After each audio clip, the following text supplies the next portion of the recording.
ব্যস্ততম শহর থেকে যখন কিছুদিনের ছুটি নিয়ে গ্রামের বাড়িতে বেড়াতে চলে গেলাম, তখন গ্রামের পরিবেশে শরীর মন দুটোই যেন খুবই শান্তি পেল। হ্যালো এভরিওয়ান, আসসালামু আলাইকুম। কেমন আছেন সবাই? চলে এলাম নতুন আরও একটি ভিডিও নিয়ে।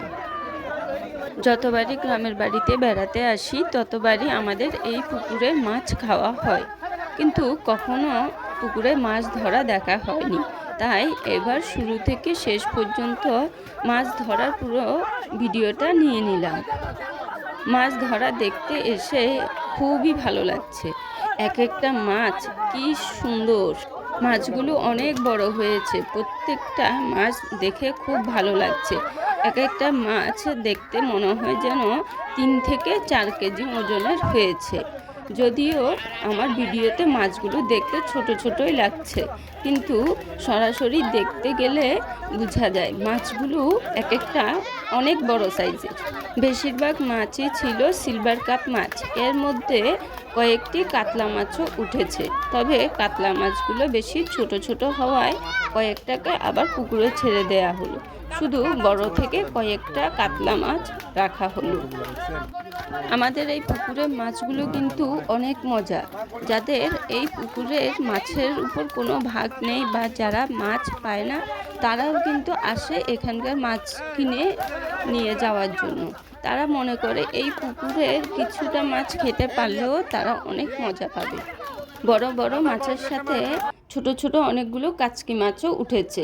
এই যে গ্রামের নানি দাদিরা এবং ছোট ছোট বাচ্চারা সবাই মিলে কাচকি মাছগুলো পরিষ্কার করে বেছে নেওয়ার চেষ্টা করছে।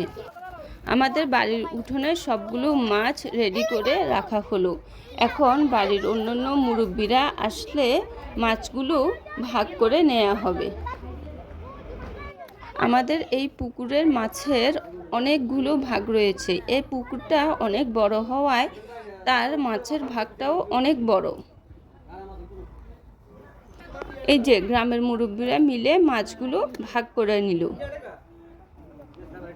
এবং আরও কিছু মাছ আছে সেগুলো কেটে তারপর ভাগ করে দিবে। আমি অনেকবার এই পুকুরের মাছটা খেয়েছি, কিন্তু কখনো এভাবে ভাগ বাটোয়ারা করতে দেখিনি। এবার তাও দেখলাম। গ্রামে এসে কিভাবে পুকুরের মাছ ধরা হয় এবং কিভাবে তা ভাগ করে নেওয়া হয়। এই যে বাকি মাছের টুকরোগুলো দিয়ে পুরো মাছের ভাগগুলো কমপ্লিট করে ফেলা হলো। এখন যার যার অংশ তাকে বুঝিয়ে দেয়া হবে। আজ এ পর্যন্তই।